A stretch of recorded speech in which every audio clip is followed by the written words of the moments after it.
Moulay Hafid, ancien sultan du Maroc, vient de mourir à Enghien-les-Bains, où il s'était retiré en 1925. Voici l'ex-souverain au studio Pathé Cinéma à Vincennes en 1912.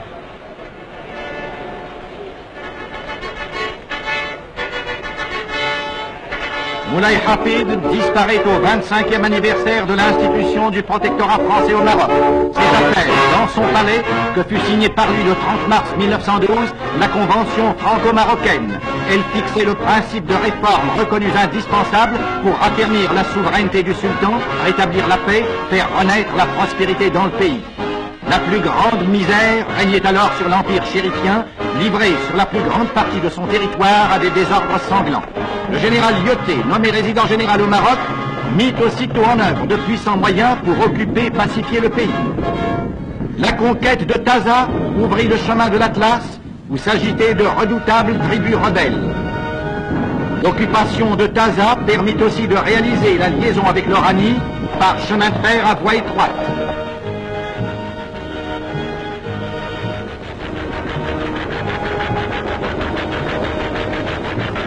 La Grande Guerre obligea le général Lyautey à réduire ses effectifs. Il réussit quand même à maintenir le calme dans ce pays naguère encore déchiré par des conflits sanglants. D'autre part, il entreprit d'organiser l'Empire et de mettre en exploitation son sol et son sous-sol, de construire des ports et de créer les œuvres sociales qui furent souvent plus efficaces que les armes dans l'œuvre de pacification. Aujourd'hui, les ports marocains, dotés d'un puissant outillage moderne, reçoivent annuellement 3800 navires. Plusieurs barrages ont été construits pour l'irrigation et l'électrification du pays. Cette électrification se développe à un rythme accéléré. De nombreux trains sont mus électriquement. Le réseau de chemin de fer en service atteint une longueur totale de 2700 km et des lignes nouvelles sont en voie d'achèvement.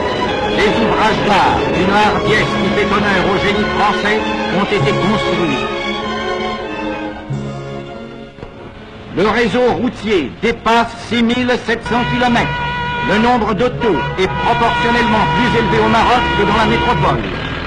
10 millions d'hectares ont été défrichés et mis en valeur par la collaboration franco-marocaine. Le Shtel compte à ce jour plus de 12 millions de têtes. De nombreuses usines ont été créées pour l'industrialisation des produits du sol et du sous-sol.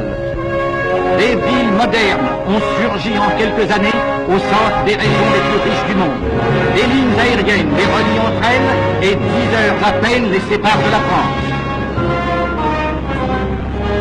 Le maréchal Lyautey a eu soin de ne pas toucher aux villes marocaines, conservées comme autant de témoignages historiques de l'antique pays des sultans.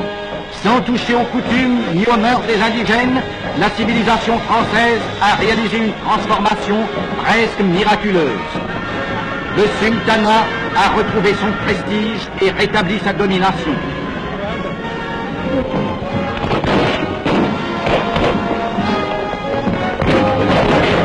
Telle est l'œuvre accomplie en 25 années de protectorat au Maroc. La paix française continue de favoriser l'œuvre humaine entreprise à l'abri des deux drapeaux dont l'union symbolise la prospérité et le bonheur du peuple marocain.